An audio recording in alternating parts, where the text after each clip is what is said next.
नमस्कार विद्यार्थियों। जैसा कि काव्य शास्त्रीय ग्रंथ पढ़ रहे हैं हम, और काव्य शास्त्रीय ग्रंथों में पिछली क्लास में हमने साहित्य दर्पण का जो सामान्य परिचय था उसको, और इसके साथ में ही मंगलाचरण और मंगलाचरण के साथ में ही काव्य का प्रयोजन, जो कि बहुत महत्वपूर्ण है। किसी भी काव्य शास्त्रीय ग्रंथ की बात करें तो विषय अधिकारी संबंध प्रयोजन, उसका जो अनुबंध चतुष्टय है उसमें अंतिम प्रयोजन जो है वह प्रयोजन ही होता है, और किसी भी कार्य को करने का मुख्य जो ध्येय या उद्देश्य होता है वह प्रयोजन की प्राप्ति ही होता है। तो काव्य शास्त्रीय ग्रंथ की भी जब भी बात करते हैं तब वहां पर प्रयोजन से संबंधित जो प्रश्न है वह परीक्षा में पूछे जाते हैं। तो हमने पिछली क्लास में जो है वह काव्य साहित्य दर्पण जो है उसके काव्य के प्रयोजन क्या है, इस काव्य के प्रयोजन के बारे में हमने पिछली क्लास में पढ़ा था। अब आज की जो क्लास है उसमें हम पढ़ेंगे कि विश्वनाथ आचार्य जो कविराज विश्वनाथ हैं, उन्होंने विभिन्न विद्वानों के काव्यों के लक्षणों का खंडन किया है। और यहां से प्रश्न हर परीक्षा में, फर्स्ट ग्रेड हो, असिस्टेंट प्रोफेसर हो, यूजीसी नेट हो, किसी भी एग्जाम भर्ती परीक्षा की बात करें या एलिजिबल एग्जाम की बात करें तो वहां पर जो है वह यहां से विभिन्न काव्यों के विभिन्न विद्वानों के जो लक्षणों का खंडन विश्वनाथ ने किया है वह बहुत प्रसिद्ध भी है, और यहां से परीक्षाओं में प्रश्न पूछे भी जाते हैं। और न केवल उन विद्वानों के नाम ही पूछे जाते हैं, उन विद्वानों की जो पंक्तियां हैं और उसको स्पष्ट करने के लिए विश्वनाथ ने क्या क्या तर्क दिए हैं, ये सारी चीजें भी पंक्तियां हूबहू वृत्ति में से उठा करके परीक्षा में पूछी जाती हैं, और हमें ये सारी चीजें पता होनी चाहिए। चलिए क्लास प्रारंभ करते हैं। आचार्य विश्वनाथ जो थे, इन्होंने साहित्य दर्पण के प्रथम परिच्छेद में पांच विद्वानों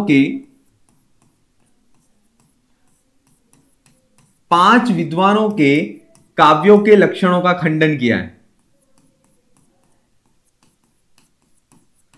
काव्य लक्षण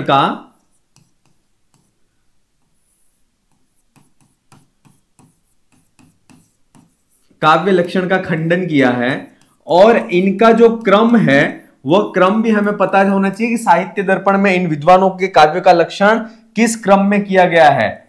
सबसे पहले मम्मट, फिर है कुंतक, फिर तीसरे जो है वह है भोज, फिर है आनंदवर्धन,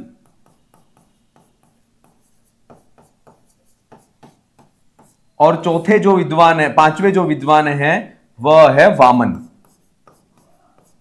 क्लियर? पांच विद्वान जो है, मम्मट है, कुंतक है, भोज है, आनंदवर्धन है और वामन, इन पांच विद्वानों ने अपने काव्य शास्त्रीय ग्रंथों में, मम्मट ने जो है वह काव्य प्रकाश जो कि तद्दोषो शब्दार्थो सगुणावलंकृति पुनः क्वापि, इस काव्य प्रकाश में काव्य का ये लक्षण दिया है। कुंतक, भोज, इन सभी विद्वानों के काव्य शास्त्रीय ग्रंथों में जो काव्य के लक्षण हैं वह साहित्य दर्पण के रचनाकार विश्वनाथ ने जब इनको कसौटी पर इसको परखा तब इन्होंने पाया कि इनके काव्यों के लक्षणों में कहीं ना कहीं ये लक्षण जो है वह सही नहीं है, इनमें दोष जो है वह मिलते हैं। और एक एक विद्वानों के जो लक्षण हैं उसको हम यहां पर देखेंगे। सबसे पहली बात करते हैं मम्मट के काव्य लक्षण। ये पांचों विद्वानों के नाम हमें पता होने चाहिए, और इन पांचों का जो क्रम है वह भी पता होना चाहिए। मकुभो आवा, इसको एक ट्रिक के माध्यम से याद करना है। तो मकुभो आवा है ना, मकुभो आवा, मम्मट, कुंतक, भोज, आनंदवर्धन और वामन, है ना, इस तरह से आप इसको याद कर सकते हो। मकुभो आवा, ठीक है। तो इस तरह से पांच विद्वान थे, और यहां से भी प्रश्न जो है वह पूछा जाता है। सबसे पहली बात करते हैं मम्मट के काव्य का लक्षण। मम्मट काव्य लक्षण खंडन।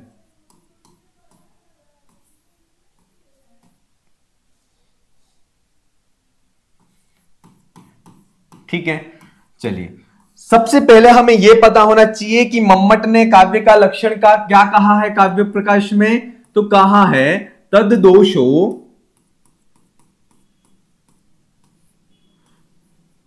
शब्दार्थो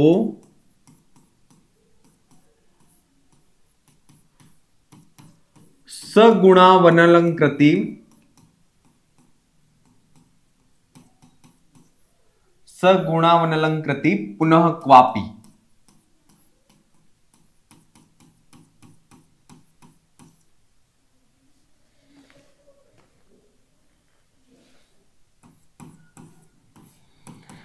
तद दोषो शब्दार्थो सगुणा वनलंकृति पुनः क्वापि। ये जो है मम्मट ने काव्य का लक्षण कहा है और इसका अर्थ है तद अदोषो सगुणा अनलंकृति पुनः क्वापि शब्दार्थो काव्य।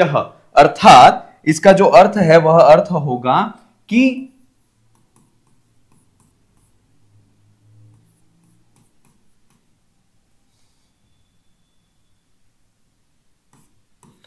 दोषों से रहित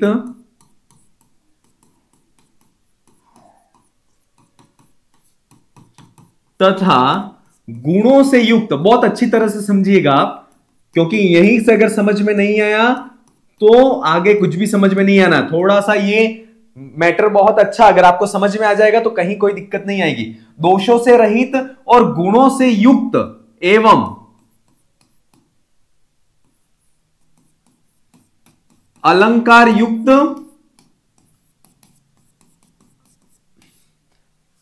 अथवा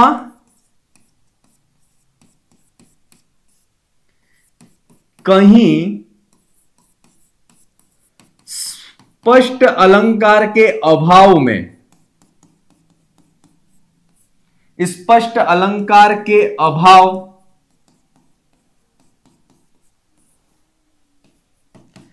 से युक्त शब्दार्थ युगल,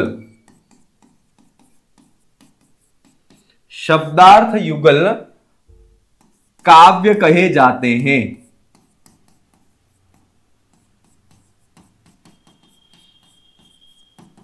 क्लियर? अर्थात यहां पर पुनः क्वापी का मतलब है, इसकी वृत्ति में कहा था काव्य प्रकाश में, सर्वत्र सा अलंकारो क्वचित तू स्फुट अलंकार विरहपि न काव्यत्व हानि। अर्थात जहां पर सर्वत्र सा अलंकार हो, मतलब हमेशा अलंकार से युक्त रचना हो, लेकिन कहीं कहीं पर स्फुट अलंकार, स्पष्ट अलंकार के विरह नहीं होने पर भी न काव्यत्व हानि, अर्थात उसके काव्यत्व में कहीं पर भी नुकसान या हानि नहीं होती है। तो यहां पर इसके अर्थ को देखें कि सबसे पहली बात तो जो है वह मम्मट जो है वह शब्दार्थ युगल को काव्य मानते हैं, ठीक है। और वो शब्दार्थ कैसे होने चाहिए, तो वह दोषों से रहित होने चाहिए तथा गुणों से युक्त होने चाहिए और अलंकार युक्त अथवा कहीं स्पष्ट अलंकार के अभाव से युक्त जो शब्दार्थ युगल है वह काव्य कहे जाते हैं। क्लियर? स्फुटा अलंकार विरहेपि, अर्थात स्पष्ट अलंकार के अभाव में भी कहीं पर भी काव्यत्व की हानि नहीं होती है, ऐसा मम्मट मानते हैं। क्लियर? यहां तक क्लियर हो गया? मम्मट जो काव्य का लक्षण मानते हैं, इस काव्य लक्षण में शब्दार्थ जो पद है, क्या शब्दार्थ जो पद है वह क्या है, विशेष्य पद है। क्या है? विशेष्य। और अदोषों, यह परीक्षा में पूछा जाता है इसलिए ध्यान रखना, अदोषों सगुणों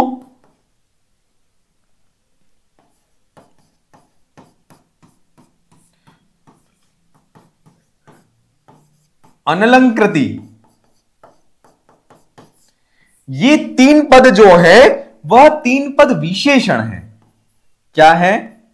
विशेषण। और विशेष्य और विशेषण किसको कहते हैं वो तो आपको पता ही है कि विशेष्य जिसकी विशेषता को बताया जा रहा है वह तो कहलाते हैं विशेष्य, और जिसके माध्यम से उसकी विशेषता को बताया जा रहा है वह कहलाते हैं विशेषण। तो यहां पर शब्दार्थ जो है उस शब्दार्थ की विशेषता को अदोष, सगुणों और अनलंकृत, ये तीन पद जो है वह इसकी विशेषता को बता रहे हैं। इसलिए इस काव्य लक्षण में तीन तो विशेषण हो गए और एक जो शब्दार्थ जो है वह विशेष्य हो गया। क्लियर यहां तक?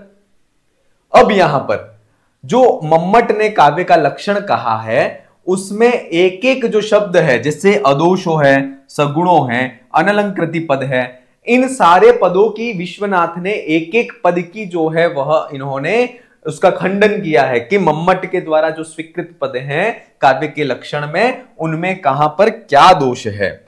तो सबसे पहला जो दोष था वह निकालते हैं अदोषो पद का खंडन। किसका? अदोषो पद का खंडन।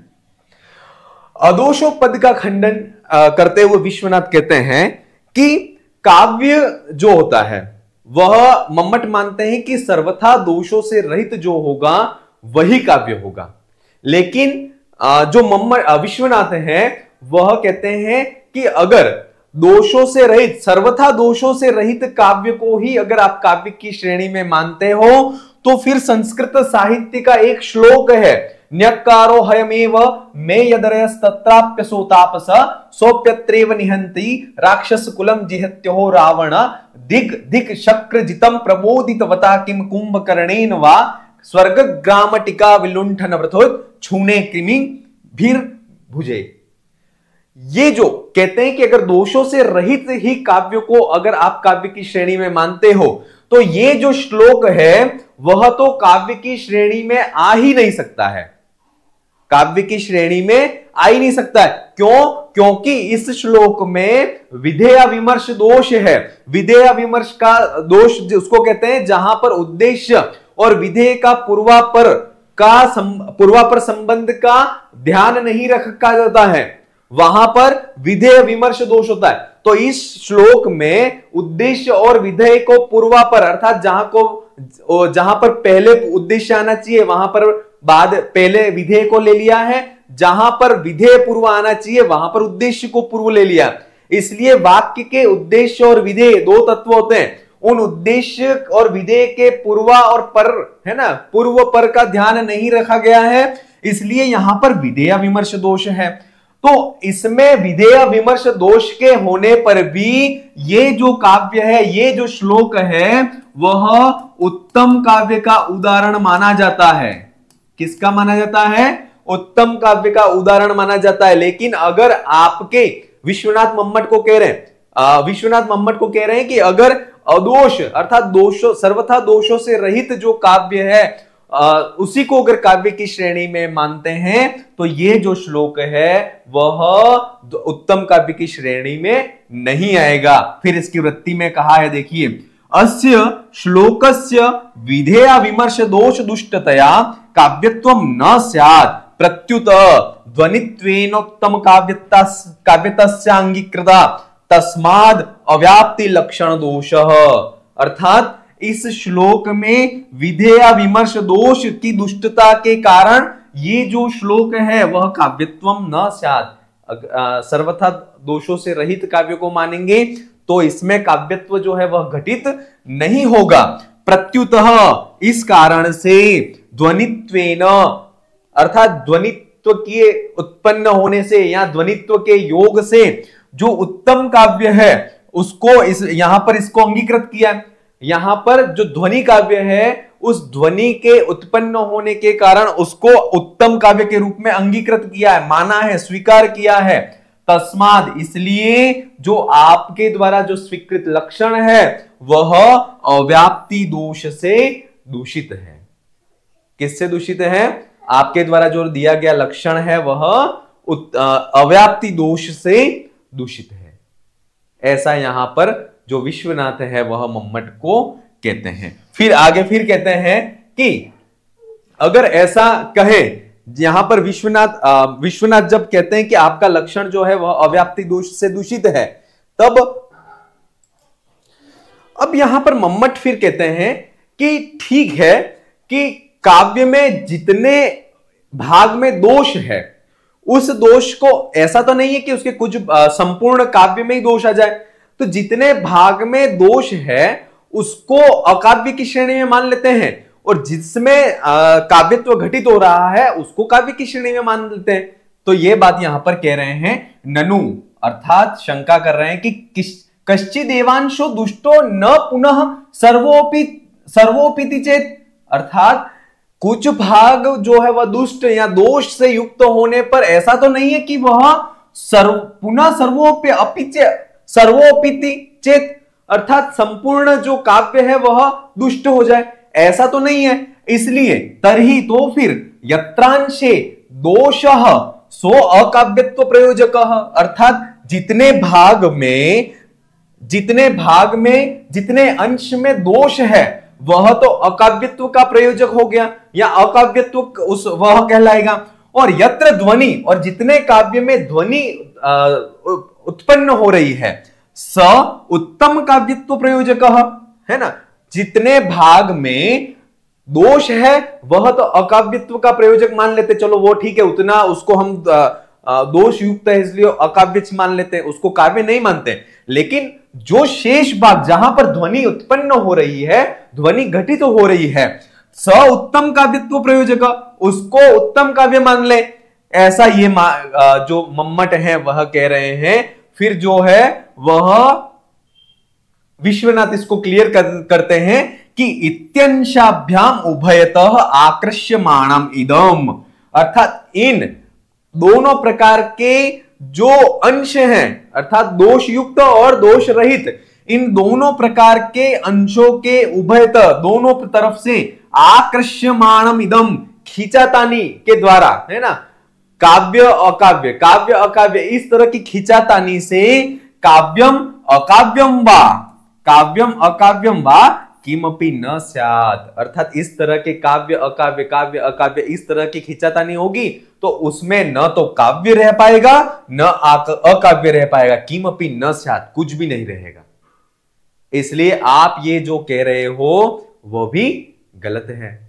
क्लियर हो रहा है ना कि जब अदोष पद इन्होंने दिया तो अदोष में ये विश्वनाथ कहते हैं कि आप अदोष को जो है वह काव्य मान रहे हैं, लेकिन अकाव्य की श्रेणी में अदोष जो है उसको काव्य मान रहे हैं। दोषों से रहित जो शब्द और अर्थ है वह काव्य होता है, लेकिन आप जो विधेय विमर्श जो दोष है उससे युक्त होता हुआ भी न्यक्कारो हयमेव जो ये श्लोक है वह भी काव्यत्व की श्रेणी में आता है। इसलिए आपका जो लक्षण है वह अव्याप्ति दूष से घटित दूषित है। फिर ये उसको थोड़ा क्लियर करने के लिए फिर कहते हैं, तो ये बात भी जो है वह विश्वनाथ है वह इसका भी खंडन कर देते हैं कि इस तरह से आप जो अकाव्य अकाव्य इस तरह की खींचातानी होगी तो इसमें तो जो है वह न तो काव्य रह पाएगा और न ही अकाव्य रह पाएगा, इस तरह से यहां पर कहते हैं। फिर जो है वह विश्वनाथ जो है वह कहते हैं कि किट काली,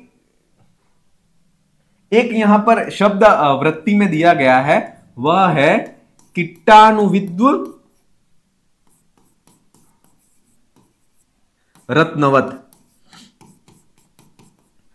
कीटाणुविद्व रत्नवत, ये शब्द जो है वह वृत्ति में दिया गया है कि अर्थात जिस प्रकार रत्न होता है उस रत्न में किट्ट कालिमा, है ना, किट्ट कालिमा आदि लगने के बाद भी उस रत्न की उपादेयता में, है ना, उस रत्न की उपादेयता में कोई भी फर्क नहीं पड़ता है। ये जरूर है उसकी उपादेयता में न्यूनाधिकता जरूर हो सकती है, लेकिन उसके उपादेयता में कोई भी फर्क नहीं होता है। अब रत्न में किट्ट कालिमा माने जैसे सोना या रत्न होता है ना, हीरा, उसमें जब खदान से निकलता है तो उसकी सफाई हो जाती है या फिर वो थोड़ा सा गंदा हो जाए तो उसमें किट्ट कालिमा माने गंदगी लगी हुई है।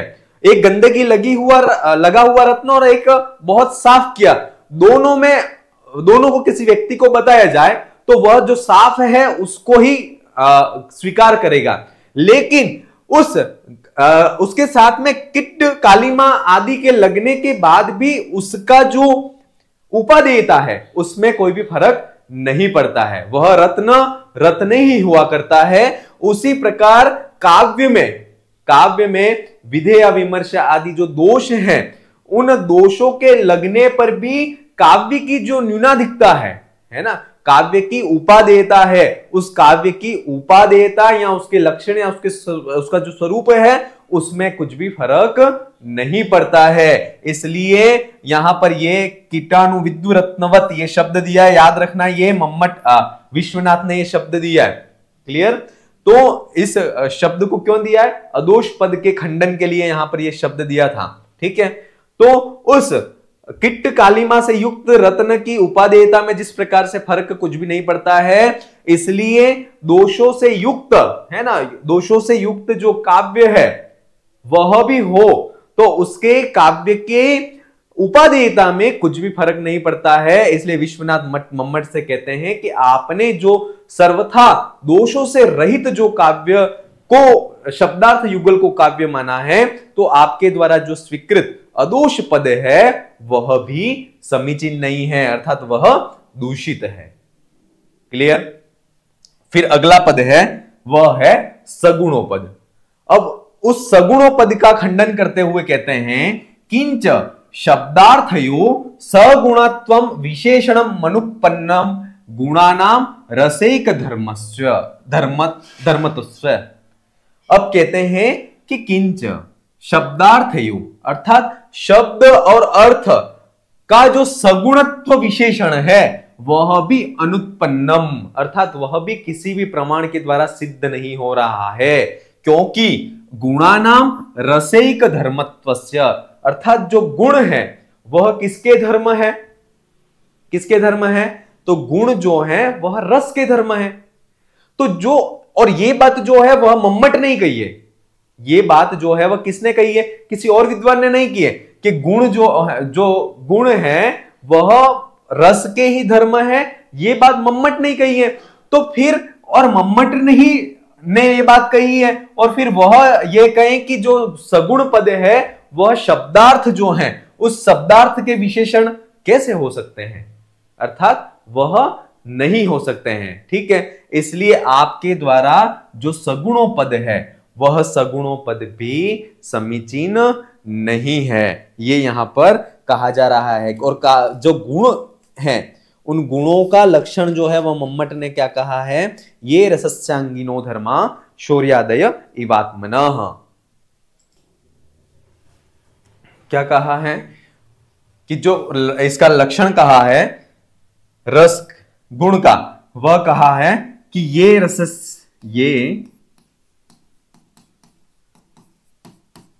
ये रसस्यांगिनो धर्मा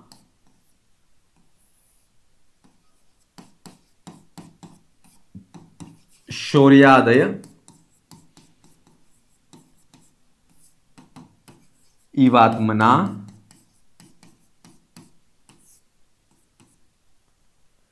उत्कर्ष हेतवस्तेषु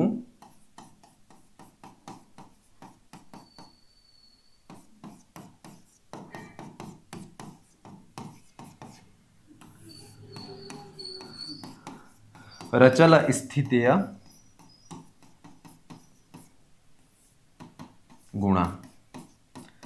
देखिए, ये रसस्य अंगिनो धर्मा आत्मनः शौर्यादयः इव रसस्य अंगिनो धर्मः गुणा, अर्थात जिस प्रकार से आत्मा के शौर्य आदि जो गुण होते हैं उसी प्रकार रस के अंगी जो गुण धर्म है वह गुण होते हैं। क्लियर।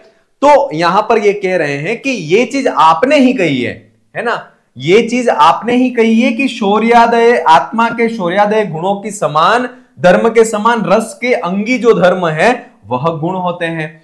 तो फिर आपके द्वारा ये जो कथन है वह भी सिद्ध नहीं होता है कि किंच शब्दार्थयो सगुणत्वम विशेषणम अपुनः मनुत्पन्नम गुणानाम रसिक धर्मत्वस्य, अर्थात जो गुण है वह गुण किसके धर्म है, रस के धर्म है, न कि शब्दार्थ के धर्म है। क्लियर। इसलिए आपने जो काव्य के लक्षण में सगुणों पद दिया है वह किसके लिए दिया है, इसका विशेष, इस विशेषण का विशेष्य क्या है, तो इसका जो विशेषण है वह शब्दार्थ है। तो शब्दार्थ विशेष का विशेषण सगुणों है, वह अनुत्पन्न है, सिद्ध नहीं हो सकता है। क्यों नहीं हो सकता है, क्योंकि जो गुण है वह किसके धर्म है, तो गुण जो है वह तो किसके, रस के धर्म है, न कि वह शब्दार्थ के धर्म है। और ये चीज जो है वह आपने यहीं पर बता दी है। क्लियर। और ये चीज परीक्षा में पूछी भी जा सकती है, इंटरव्यू में अगर आप बात करें, इंटरव्यू की तैयारी कर रहे हैं तो। क्लियर। चलिए आगे, ये अब उसी वृत्ति में कहा गया है आगे, उक्तंच शब्दार्थो सगुणो इत्यनेन गुणाभिव्यंजको शब्दार्थो काव्ये प्रयोज्यावित्यभिप्रायः इति चेत। यहां पर अब जो मम्मट फिर शंका करते हैं कि शब्दार्थ और सगुणों, जो शब्दार्थ सगुणों, शब्दार्थ जो है वह गुणों से युक्त होते हैं। इत्यनेन, इस वाक्य से कहने का मतलब यह है कि गुणाभिव्यंजक शब्दार्थः, जो गुणाभिव्यंजक गुणों के व्यंजक जो शब्द और अर्थ हैं वह काव्य होते हैं।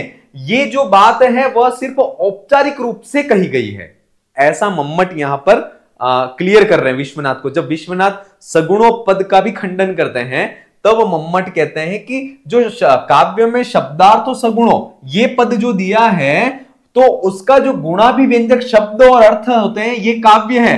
ये बात जो कही गई है वह सिर्फ औपचारिक रूप से ही कही गई है।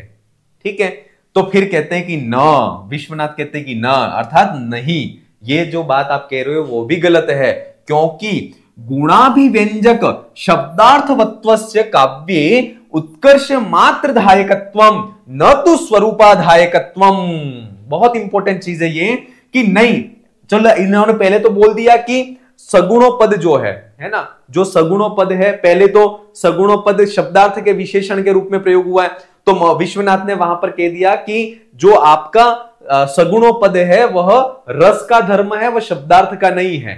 इस प्रकार से उनकी बात को उन्होंने खंडित कर दिया। लेकिन फिर मम्मट अपना मत प्रस्तुत करते हैं कि ठीक है, वो आप जो बात कह रहे हो वो बात भी सही है, लेकिन जो शब्दार्थ जो सगुणों पद जो है शब्दार्थ के लिए जो प्रयुक्त हुआ है, तो ये गुणाभिव्यंजक जो शब्दार्थ काव्य होते, ये बात जो है वह औपचारिक रूप से ही कही गई है, इसे वास्तविक रूप में न समझे ऐसा।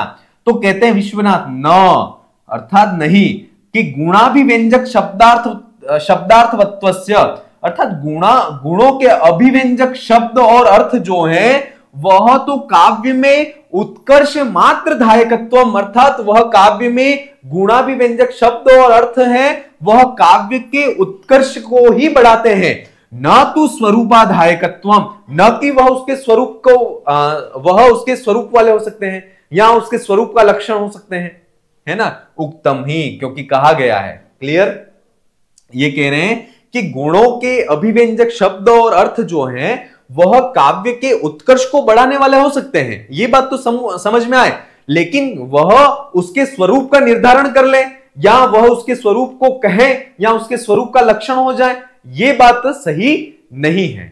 ठीक है, अर्थात गुणों के अभिव्यंजक शब्द और अर्थ हैं वह काव्य में उत्कर्ष को बढ़ाने वाले हैं, न कि उसके स्वरूप का निर्धारण करने वाले हैं, उसका लक्षण नहीं हो सकते हैं, ऐसा जो है वह विश्वनाथ खंडन करते हैं मम्मट की बात का। क्योंकि उक्तम ही, कहा गया है, क्या कहा गया है, काव्यस्य शब्दार्थो शरीरम, अर्थात काव्य के शब्द और अर्थ शरीर है। यह बहुत इंपॉर्टेंट है, इसको बहुत अच्छी तरह से आप देखिएगा, यहां से एज इट इज प्रश्न पूछे जाते हैं। काव्य के शब्दार्थो शरीरम, शब्द और अर्थ जो है वह काव्य के शरीर कहे गए हैं। रसादिश्च आत्मा, और काव्य के रस जो है वह क्या है, आत्मा कहे गए हैं।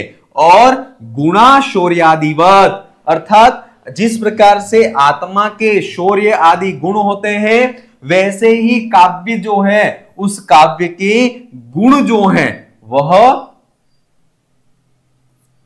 उसी प्रकार जो शौर्यादि जो गुण होते हैं आत्मा के, उसी प्रकार जो काव्य के गुण हैं वह माधुर्यादि जो गुण होते हैं वह हुआ करते हैं।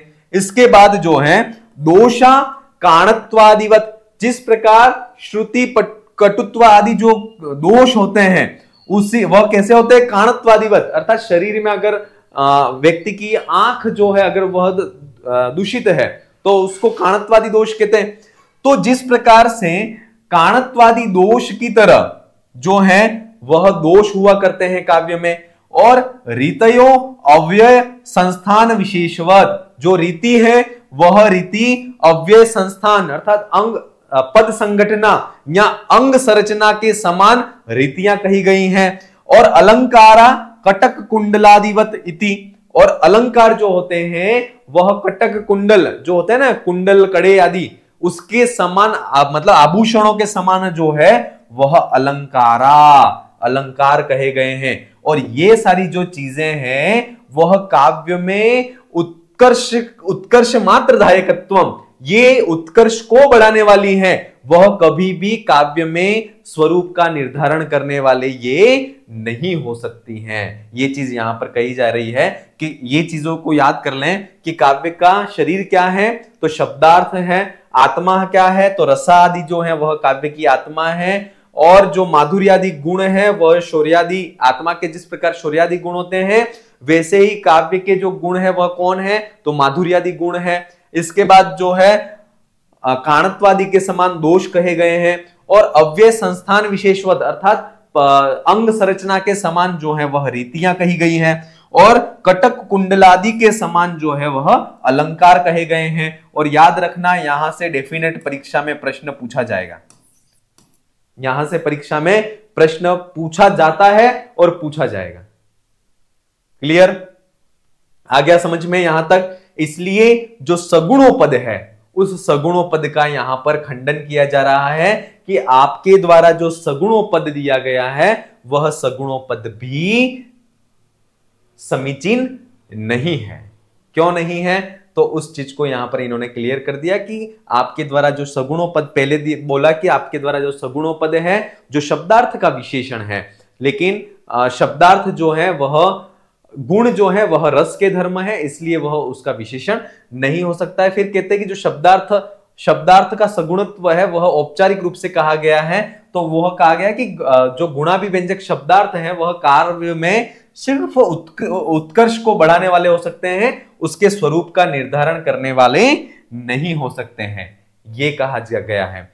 फिर अगला जो है वह कहते हैं कि अनलंकृति पद जो है ना, काव्य में जो इनका अनलंकृति पद है उस अनलंकृति पद का यहां पर खंडन करते हैं। एतेन अनलंकृति पुनः क्वापि इति यद उक्तम तदपि परास्तम, अर्थात एतेन मतलब उस मम्मट के द्वारा जो अनलंकृति पद दिया हुआ है ना, तद दोष शब्दार्थो सगुणा अनलंकृति पुनः क्वापि, तो अंत में जो अनलंकृति पद है अनलंकृति पुनः क्वापि, तो इति यद उक्तम तदपि परास्तम, ये जो बात कही गई है वह भी परास्तम समीचीन नहीं है, वह परास्त होती है, यहां उसमें भी दोष है वह दिख रहा है। कैसे, अस्य अर्थ सर्वत्र सालंकारो क्वचित स्फुटालंकार विरहेपि शब्दार्थो काव्यम इति, अर्थात अनलंकृति पुनः क्वापि जो पद दिया है उसको यहां पर मम्मट और क्लियर करते हुए कहते हैं कि सर्वत्र सालंकारो है ना, सर्वत्र सालंकारो, हमेशा जो काव्य हो वह अलंकार से युक्त हो, लेकिन क्वचित कहीं पर स्फुट अलंकार वपि विरहेपि, अर्थात स्पष्ट अलंकार के बिना भी जो शब्दार्थ है वह शब्दार्थ काव्य होता है। ये बात इसको क्लियर करते हुए पुनः क्वापि पद जो है उसको क्लियर करते हुए मम्मट यहां पर कह रहे हैं।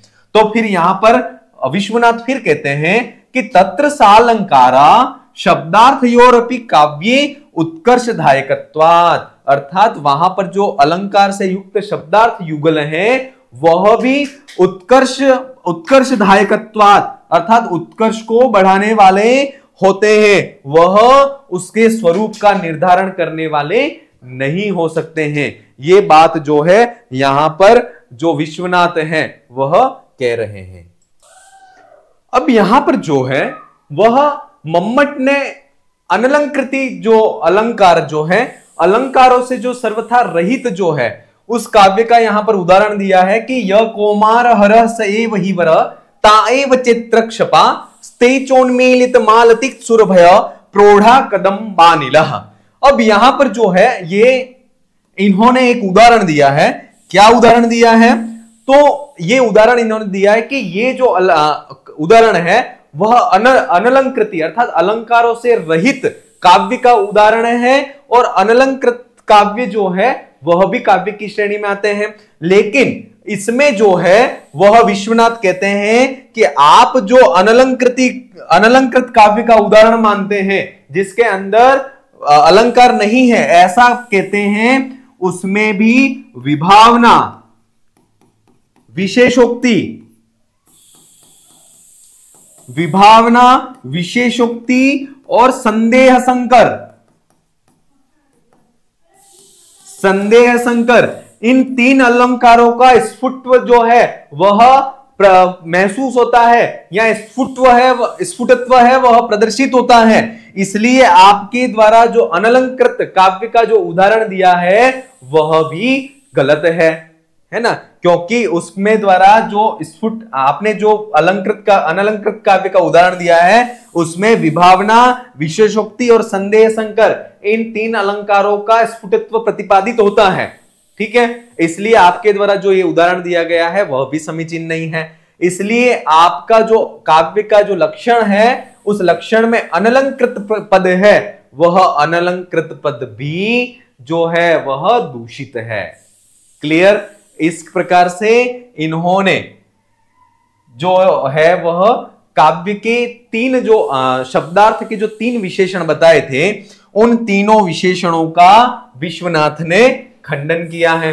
अब आगे जो है वह कुंतक के काव्य का लक्षण जो है उसका खंडन करते हैं कि एतेन, ये सारी जो चीजें हैं वो अपन वृत्ति जो हैं उन वृत्तियों में से ही देख रहे हैं। एतेन वक्रोक्ति काव्य जीवितम इति वक्रोक्ति जीवित कारोक्तम अपि परास्तम, अर्थात वक्रोक्ति जीवितकार जो है कुंतक, उनके द्वारा कहा गया है कि वक्रोक्ति काव्य जीवितम, अर्थात जो वक्र उक्ति है वह वक्र उक्ति ही काव्य का स्वरूप है ना, यहाँ काव्य का जीवन है। तो ये वह जो लक्षण दिया है कुंतक ने वह भी परास्तम, वह भी दूषित है, यहाँ वह भी परास्त होता है। उसको कसौटी पर जब उसको कसते हैं तब वह भी जो काव्य लक्षण है वह दूषित हो जाता है। क्यों? वक्रोक्ति अलंकार रूपवत्वात्, अर्थात जो वक्रोक्ति है वह अलंकार रूप है और अलंकार रूप वक्रोक्ति होने के कारण वह काव्य का स्वरूप का निर्धारण करने वाली नहीं हो सकती है। इसलिए वक्रोक्ति जो है वह भी काव्य का लक्षण या कार्य का स्वरूप का निर्धारण करने वाली नहीं होती है। इसलिए कुंतक का जो काव्य लक्षण है वह भी दूषित है, वह भी समीचीन लक्षण नहीं कहा जा सकता है। इस प्रकार से कुंतक के काव्य का लक्षण का खंडन किया। फिर भोज जो है उन भोज के काव्य का लक्षण का खंडन करते हैं और भोज ने उनकी काव्य लक्षण जो है वह कौन सी रचना में किया है? तो सरस्वती कंठाभरण, किसमें दिया है? सरस्वती कंठाभरण में इन्होंने काव्य का लक्षण बताया है। अदोषम गुणवत् काव्यम अलंकारेर अलंकृतम रसान्वितम कवि कुर्वन् कीर्तिम प्रीतिम च विन्दति। ये जो है वह भोज जो है वह अपना काव्य का लक्षण करते हैं। अगर साहित्य दर्पण हमारे सिलेबस में है तो साहित्य दर्पण में काव्य के जो 5 विद्वानों ने विभिन्न लक्षण दिए हैं वह भी हमें पता होना चाहिए। वामन का लक्षण क्या है, कुंतक का क्या है, भोज का क्या है, ये सारी चीजें भी हमें पता होनी चाहिए। अब यहां पर भोज जो है उनका लक्षण है वह कहते हैं कि ऐसे शब्दार्थ युगल जो कि अदोषो, दोषों से रहित है, गुणों से युक्त है और अलंकारों से अलंकृत है और रसान्वितम और रसों से समन्वित है, ऐसे शब्दार्थ युगल को काव्य करते हैं। और कवि ऐसे काव्य को करने वाले, कुर्वन ऐसे काव्यों को करने वाले जो हैं उसको कवि कहते हैं और वह कीर्तिम प्रीतिम च विन्दति, और वह काव्य को कर करके कीर्ति और प्रीति को प्राप्त करते हैं। इस प्रकार से जो भोज है उन्होंने सरस्वती कंठाभरण में काव्य का ये लक्षण कहा है, लेकिन इसका भी विश्वनाथ जो है वह खंडन करते हैं कि क्योंकि शब्दार्थ युगल जो है वह अदोष, दोषों से रहित हो नहीं सकते हैं। और दोषों से रहित जो सर्वथा दोषों से रहित अगर काव्य को मानते हैं तो जो मम्मट के समय जो खंडन किया था कि न्यक्कारो हयमेव, ये जो है वह काव्यत्व की श्रेणी से बाहर हो जाएगा, जबकि उसको उत्तम काव्य की श्रेणी में मानते हैं। गुणवत् काव्यम अर्थात गुणवत्, गुणों से जो युक्त है उसको काव्य माने तो जो गुण है वह शब्दार्थ के धर्म नहीं है, क्योंकि ये भी शब्दार्थ युगल को ही काव्य मानते हैं। तो जो गुणों से युक्त काव्य शब्दार्थ युगल काव्य है तो जो गुण है वह रस के धर्म है, न कि शब्दार्थ युगल के, है ना। और अलंकार अलंकृतम अर्थात अलंकार से युक्त जो पद रचना है शब्दार्थ युगल है उसको अगर काव्य मानते हैं तो अलंकार जो है वह काव्य के निर्धारक नहीं है, काव्य का निर्धारण नहीं कर सकते हैं। क्यों नहीं कर सकते हैं? क्योंकि वह तो स्वरूप के निर्धारक हैं। इस प्रकार से इन्होंने भोज के द्वारा जो काव्य का लक्षण स्वीकृत है उस काव्य के लक्षण को भी इन्होंने दूषित कहा है कि इसमें भी दोष जो है वह मिलते हैं। क्लियर? चलिए आगे। अब आनंदवर्धन जो है ये भी इनका लक्षण बहुत इंपॉर्टेंट है और एक पंक्ति जो है वह बार बार इसमें से पूछी जाती है, वो भी मैं चीज आपको बता देता हूं। यहां पे आनंदवर्धन का जो काव्य लक्षण है वह है वृत्ति में से, यहां से अब देखते हैं अपन, यत्तु ध्वनिकारेण उक्तम काव्यस्य आत्मा ध्वनि इति तत्किंच अलंकार रसादि लक्षण त्रिरूपो ध्वनि काव्यस्य आत्मा उत रसादि रूप मात्रो वा नाद्य प्रहेलिकादा अतिव्याप्ते है। अब यहां पर यत्तु ध्वनिकारेण उक्तम, ध्वनिकार आनंदवर्धन जो है वह ध्वनिकार है। उस ध्वनिकार आनंदवर्धन के द्वारा उक्तम कहा गया है, क्या कहा गया है? काव्यस्य आत्मा ध्वनि, काव्य की जो आत्मा है वह ध्वनि कही गई है। इति, ये जो बात कही गई है, तो तत्किम तो अलंकार रसादि लक्षण त्रिरूपो ध्वनि, तो यहां पर उनसे पूछ रहे हैं कि आपने काव्य की आत्मा को ध्वनि कहा है, तो जो ध्वनि है उस ध्वनि के 3 प्रकार हैं। ध्वनि के कितने प्रकार हैं? 3 प्रकार, वस्तु ध्वनि, अलंकार ध्वनि और रस ध्वनि। वस्तु ध्वनि, रस ध्वनि और अलंकार ध्वनि, 3 प्रकार की ध्वनियां जो हैं। तो 3 प्रकार की जो ध्वनियां हैं वह 3 प्रकार की ध्वनियां कही गई हैं, वस्तु ध्वनि, अलंकार, रस ध्वनि। तो यहां पर कह रहे हैं कि काव्य से आत्मा ध्वनि, आप काव्य की आत्मा ध्वनि मानते हैं। तत्किम तो अलंकार रसादि लक्षण त्रिरूपो ध्वनि, तो आप काव्य की आत्मा जो है वह वस्तु ध्वनि, अलंकार ध्वनि और रस ध्वनि, तीनों लक्षण रूपी जो ध्वनियां हैं, तीनों ध्वनियों को काव्य की आत्मा मानते हैं। उत अथवा रसादि भावारूप जो मात्र ध्वनि है उसको ही मानते हैं। यहां पर पूछ रहे हैं कि क्या आप जो काव्य की आत्मा ध्वनि मानते हैं, तो ध्वनि 3 प्रकार की है, वस्तु ध्वनि, अलंकार ध्वनि, रस ध्वनि। तो आप तीनों अर्थात वस्तु ध्वनि, अलंकार ध्वनि और रस ध्वनि तीनों को ही काव्य की आत्मा मानते हैं, या रस भावादि रूप जो ध्वनि है ना, रस भावादि रूप जो ध्वनि है उसी वो एकमात्र इस रस ध्वनि को ही काव्य की आत्मा मानते हैं। ये चीज आप हमें क्लियर करें, तब हम उसको थोड़ा और स्पष्ट करें। ये बात आनंदवर्धन जो है वह मम्मट विश्वनाथ जो है वह आनंदवर्धन से पूछते हैं। फिर कहते हैं कि ना आद्य पहेलिकादि अतिव्याप्ते, अर्थात जो पहली बात है, अगर आप वस्तु ध्वनि, अलंकार ध्वनि और रस ध्वनि तीनों ध्वनियों को काव्य की आत्मा मानते हैं, तो यह बात तो गलत है, समीचीन नहीं है। क्यों? क्योंकि पहेलिकादि जो है ना, पहेलिकादि जो है उसमें जो है वह वस्तु ध्वनि होती है, तो वह जो आपका काव्य का लक्षण है वह तो पहेलिकादि में भी घटित हो जाएगा। तो आपका जो लक्षण है वह अतिव्याप्ति दोष से घटित हो जाएगा, अगर उस काव्य के लक्षण में अतिव्याप्ति दोष होगा। क्यों अतिव्याप्ति दोष होगा? क्योंकि आपका जो लक्षण है वह पहेलिकादि जो हैं उनमें भी घटित होने लगेगा। क्लियर? तो अगर आप इसको फिर से देखें, अगर आप रसादि रूप तीनों ध्वनियों को, वस्तु ध्वनि, अलंकार ध्वनि और रस ध्वनि तीनों को काव्य की आत्मा मानते हैं, तो वह समीचीन नहीं है, आपका लक्षण अतिव्याप्ति दोष से दूषित हो जाएगा। क्योंकि वस्तु ध्वनि जो है वह तो पहेलिकादि जो है उन पहेलिका आदि में भी पाई जाती है वस्तु ध्वनि, तो वह आपका लक्षण है वह पहेलिकादि में भी घटित होगा, इसलिए अतिव्याप्ति दोष से आपका लक्षण दूषित हो जाएगा। द्वितीय चेत, अगर आप ये कहते हैं कि हम तो सिर्फ रस भावादि रूप जो ध्वनि है उसी को काव्य की आत्मा मानते हैं, तो ये बात जो है वह विश्वनाथ कहते हैं कि ये बात तो हमें स्वीकार है। अर्थात अगर आप ये कहते हैं कि काव्य की आत्मा ध्वनि होती है, लेकिन कैसी ध्वनि काव्य की आत्मा होगी? तो रस रूप जो काव्य, रस भावादि रूप जो काव्य की आत्मा है वह ध्वनि है और वही काव्य की आत्मा कही गई है। अगर आप ये बात कहते हैं तो ये तो हमें भी स्वीकार है। इस प्रकार से जो है वह काव्य आनंदवर्धन जो है, उस आनंदवर्धन के काव्य का खंडन जो है वह विश्वनाथ कहते हैं। फिर इसके बाद ये का ध्वनिकार सम्मत काव्यात्मवाद में दोष दर्शन, जो आनंदवर्धन है वह आनंदवर्धन अपने ही बात के द्वारा अपने ही बात का विरोध कर रहे हैं, इसलिए ये बात जो है ये परीक्षा में मोस्ट ऑफ पूछी जाती है।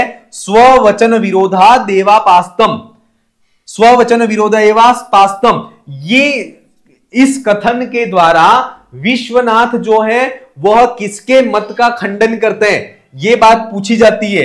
यूजीसी नेट में भी पूछी गई है, असिस्टेंट प्रोफेसर एग्जाम में भी पूछी गई है और फर्स्ट ग्रेड के एग्जामों में भी पूछी गई है। तो आपको पता होना चाहिए कि ये इस लाइन के द्वारा विश्वनाथ जो है वह आनंदवर्धन के मत का खंडन करते हैं। क्यों? क्योंकि यो अर्थ सरदेश लाग्य काव्यात्मायो व्यवस्थित वाच्य प्रतिमानाख्यो तस्य भेदा बुभु स्मृता, अर्थात कहते हैं कि जो सहृदय व्यक्तियों के द्वारा श्लाघ्य प्रशंसनीय जो अर्थ है, उस प्रशंसनीय अर्थ के सहृदय श्लाघ्य जो अर्थ है, उस सहृदय श्लाघ्य अर्थ के विद्वान लोग हैं वह वाच्य और प्रतिमानाख्य है ना, वाच्य और प्रतीयमान, ये दो प्रकार के उसके भेदों को करते हैं और उसमें जो वाच्यार्थ है वह काव्यात्मायो व्यवस्थित, अर्थात वह काव्य की आत्मा के रूप में व्यवस्थित है। ये बात जो है वह आनंदवर्धन ने ध्वन्यालोक में की है। ठीक है, कि जो सहृदय श्लाघ्य अर्थ है उसके वाच्य और प्रतीयमानाख्य ये दो प्रकार के भेद होते हैं और उसमें जो वाच्यार्थ है वह काव्य की आत्मा के रूप में प्रसिद्ध है। ये बात ध्वनिकार जो आनंदवर्धन है उन्होंने ध्वन्यालोक में कही है। फिर वही एक तरफ तो ये कहते हैं कि काव्य की आत्मा वाच्यार्थ है, ये एक बात कह रहे हैं, और अत्र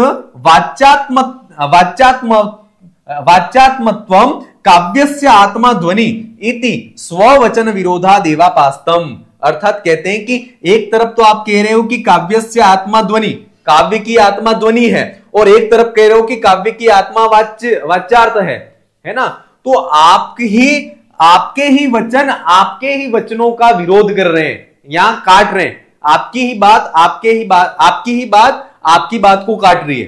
क्योंकि एक तरफ तो आपने कह दिया कि काव्य की आत्मा वाच्यार्थ होता है और एक तरफ कह रहे हो कि काव्य की आत्मा ध्वनि होती है, तो आप कहना क्या चाह रहे हो, आप कहना क्या चाह रहे हो, इसलिए स्ववचन विरोधा देवापास्तम, अर्थात अपने ही वचनों के विरोध के द्वारा आप अपने जो मत है उस मत का स्वयं खंडन कर रहे हैं।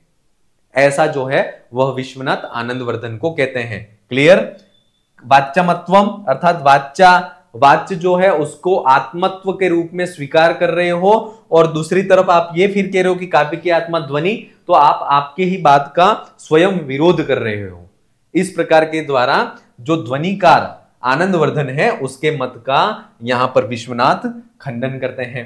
फिर अंतिम जो विद्वान है वह वामन, उस वामन के काव्य का लक्षण खंडन करते हैं। यत्तु वामनेन उक्तम रीतिरात्मा काव्यस्य, वामन के द्वारा जो कहा गया है कि रीति जो है वह काव्य की आत्मा है, इति तन्न, वह भी समीचीन नहीं है काव्य का लक्षण, रीते संघटना विशेषत्वात्, अर्थात जो रीति है वह तो संघटना विशेष है ना, संघटना विशेष माने अंग, पद संघटना कह सकते हैं, या अंग, जिस प्रकार शरीर के अंग जो होते हैं उसी प्रकार काव्य के अंग के रूप में रीतियां होती हैं।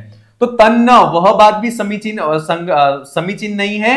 रीति जो है वह शरीर संघटना विशेषत्वात्, अर्थात वह शरीर संघटना विशेष रूप वाली होती है, और संघटनायाश्च अव्यय संस्थान रूपत्वात्, और संघटना जो है वह शरीर में जिस प्रकार अंग जो अव्यय होते हैं उसी प्रकार जो है वह काव्य के अंग के स्वरूप वाली जो है ना, पद संघटना वाली जो है वह रीति होती है, और वह उस संघटना का जो संबंध है वह आत्मा के साथ नहीं हो सकता है। जिस प्रकार से शरीर के अंगों का संबंध किससे है, शरीर से है ना, उसका आत्मा से कोई संबंध नहीं है। उसी प्रकार और शब्दार्थ काव्य के क्या है, शरीर है, जो शब्दार्थ है वह शरीर, काव्य का क्या है, शरीर कहा गया है। तो जो संगठना है उसका संबंध काव्य शरीर से है ना, शरीर से है, शब्द और अर्थ से है, उसका आत्मा से कोई संबंध नहीं होता है। और आप ये कह रहे हो कि रीति जो है वह काव्य की आत्मा है ना, तो ये बात भी गलत है। और आत्मनश्च तद भिन्नत्वात्, और जो संगठना है ना, उस संगठना का, पद संगठना का जो संबंध होता है वह शब्द और अर्थ के साथ में होता है। पद संगठना का, यहां पर देखिए, रीति संगठना विशेषत्वात्, जो रीति होती है वह संगठना विशेष से युक्त होती है।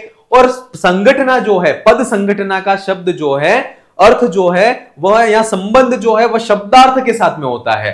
तो संगठनायाश्च अव्यय संस्थान रूपत्वात्, जो पद संगठना है उसका संबंध शब्दार्थ के साथ में होता है। जिस प्रकार से शरीर के अंगों का संबंध शरीर के साथ में होता है, उसका आत्मा के साथ कोई संबंध नहीं होता है, उसी प्रकार संगठना, पद संगठना रूप जो रीति है उसका शब्दार्थ के साथ संबंध होता है, अपितु काव्य की आत्मा से वह बिल्कुल भिन्न होती है, इसलिए वह काव्य की आत्मा रीति नहीं हो सकती है। क्लियर? इस प्रकार से यहां पर वामन जो है, उस वामन ने जो रीतिरात्मा काव्य से जो ये पद लक्षण दिया है, उसका जो लक्षण दिया है काव्य का, उसको भी विश्वनाथ ने उसका खंडन कर लिया। इस प्रकार से हमने आज की क्लास में किन किन के काव्य का खंडन देखा है। तो सबसे पहले तो हमने देखा था मम्मट जो है, इनके काव्य का लक्षण खंडन देखा। फिर है कुंतक, उनके काव्य का खंडन देखा। फिर हमने देखा तीसरे, उनका नाम है भोज, उनके काव्य का खंडन देखा। फिर चौथे जो है वह है आनंदवर्धन, इनके काव्य का लक्षण खंडन जो है वह हमने देखा। और अंतिम पांचवे जो है वह थे वामन। इन पांचों विद्वानों के काव्यों का जो खंडन है वह हमने आज की क्लास में देखा। अगले इन सबका खंडन करने के बाद विश्वनाथ जो है वह अपने काव्य का किस प्रकार से मंडन करते हैं, वह अपने काव्य को किस प्रकार से, काव्य के लक्षण को किस रूप में प्रस्तुत करते हैं, वह अगली क्लास के साथ में अपन फिर मिलेंगे। आप अपनी तैयारी को अनवरत रूप से जारी रखें। धन्यवाद।